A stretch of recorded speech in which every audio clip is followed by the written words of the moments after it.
Hello everyone. लक्ष्य YouTube channel पर आप सभी का हार्दिक स्वागत है। आशा है आप सभी स्वस्थ होंगे। और आज हम अपने इस वीडियो में बात करने वाले हैं 396 पीआरटी टीचर रिक्रूटमेंट 2024 के बारे में। तो एक और नई रिक्रूटमेंट आई है जो कि 396 पीआरटी टीचर के लिए है। इसमें इन्होंने एज का क्राइटेरिया जो बताया है 37 ईयर्स से, और जो आपको सैलरी मिलेगी वो 55,000 प्लस मिलेगी। इसमें ऑल स्टेट कैंडिडेट्स एलिजिबल हैं। आप इंडिया के किसी भी स्टेट से अगर बिलोंग करते हैं तो आप इसमें फॉर्म फिल कर सकते हैं। तो ये जर्नल टीचर की वैकेंसीज आई है। तो इसमें हम बात करेंगे कि जिन्होंने स्पेशल डिप्लोमा किया है वो अभ्यर्थी भी एलिजिबल हैं या नहीं हैं। और साथ ही साथ ये भी बात करेंगे कि इसमें 12th प्लस डिप्लोमा चाहिए या ग्रेजुएशन प्लस डिप्लोमा चाहिए। तो क्योंकि ये पीआरटी लेवल की वैकेंसीज हैं तो पीआरटी लेवल पर 12th के बाद जैसे डिप्लोमा करते हैं तो उन्हीं को टीचर के लिए एलिजिबल माना जाता है।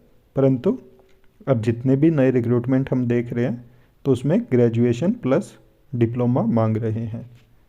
तो चलिए देखते हैं ऑफिशियल नोटिफिकेशन कि कहाँ से आया है और किस स्टेट के बारे में हम आज बात कर रहे हैं।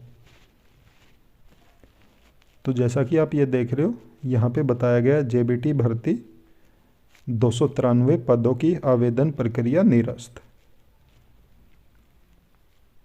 तो जो जूनियर बेसिक टीचर है जेबीटी भर्ती के लिए शिक्षा विभाग ने दोबारा विज्ञापन कर आवेदन प्रक्रिया शुरू की है।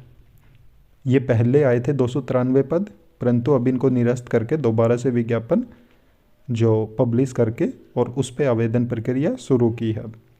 विभाग ने पहले 10 अगस्त 2023 को 293 जेबीटी पदों पर भर्ती प्रक्रिया की थी, जिसे अब संशोधित कर 396 पदों पर भर्ती प्रक्रिया शुरू की है। तो 396 पद 293 की बजाय अब 396 हो गए हैं। भर्ती के लिए आवेदन 24 दोपहर 11 बजे से, मतलब 24 जनवरी आप दोपहर 11 बजे से अपना आवेदन कर सकते हैं। और इसकी अंतिम तिथि इन्होंने बताई है 19 फरवरी शाम 5 बजे तक। पुरानी भर्ती को निरस्त करने का निर्णय विभाग ने कानूनी सलाह के बाद लिया है। विभाग ने 10 अगस्त 2023 से भर्ती प्रक्रिया शुरू की थी, जिसमें शैक्षणिक योग्यता डिप्लोमा इन एलिमेंट्री एजुकेशन के साथ बीएड को मान्य कर दिया था। तो जैसा कि आपने पहले जो नोटिफिकेशन आया था इनका वो देखा होगा, उसमें बीएड वालों को भी पीआरटी के लिए एलिजिबल किया गया था। परंतु अब पीछे सुप्रीम कोर्ट का ऑर्डर आने के बाद बीएड वालों को पीआरटी के लिए एलिजिबल नहीं माना जाता। तो इसीलिए ये इन्होंने दोबारा से एडवर्टीज किया है, अपना जो पब्लिश किया है एडवर्टीजमेंट। तो इसमें इन्होंने सिर्फ डिप्लोमा वालों को ही एलिजिबल माना है। यह शैक्षणिक योग्यता वर्ष 2018 में national council for teacher education NCT के निर्देशानुसार तय की गई थी। भर्ती प्रक्रिया शुरू होने के एक दिन बाद, मतलब 11 अगस्त को सुप्रीम कोर्ट ने शैक्षणिक योग्यता पर फैसला देते हुए जेबीटी भर्ती में बीएड को अमान्य करार कर दिया। 11 अगस्त को जैसा कि आपने देखा था जो निर्णय आया था, तो उसमें जो बीएड वाले थे उनको अमान्य कर दिया था। विभाग ने आवेदन प्रक्रिया पूरी की, जिसके बाद शैक्षणिक योग्यता को लेकर असमंजस था। जेबीटी भर्ती में बीएड कब से अमान्य होगी इसका स्पष्टीकरण पाने के लिए पहले बिहार व छत्तीसगढ़ और अंत में चंडीगढ़ शिक्षा विभाग ने सुप्रीम कोर्ट में याचिका लगाई। तो इन्होंने सुप्रीम कोर्ट में याचिका लगाई हुई है। 3 माह से सुनवाई न होने से विभाग ने पुरानी भर्ती को रद्द कर दोबारा से भर्ती करने का निर्णय लिया। तो इनकी सुनवाई नहीं हो रही थी पिछले 3 महीने से, तो इसीलिए इन्होंने इस भर्ती को रद्द करके नया एडवर्टीजमेंट निकाला है। और नए एडवर्टीजमेंट में इन्होंने अब पोस्ट भी बढ़ा दी है, 293 की बजाय अब 396 पोस्ट हो गई है। भर्ती के लिए डीएड वाले ही कर सकेंगे आवेदन। तो अब जो भर्ती निकली है इसमें सिर्फ डिप्लोमा वालों के लिए ही इन्होंने बोला है कि डिप्लोमा वाले ही एलिजिबल हैं। और जो पीछे भर्ती निकली थी जो 293 पदों पे, उस पे 25,000 से ज़्यादा इनको आवेदन मिले थे। अब देखने वाली बात यह है कि अब कितने आवेदन इनको मिलते हैं। और इन्होंने बोला कि जो वो रजिस्ट्रेशन फ़ीस जो पहले कैंडिडेट्स ने कटवाई थी अपनी, तो वो उनके जो अकाउंट से कटी थी उसी अकाउंट में वापस आ जाएगी।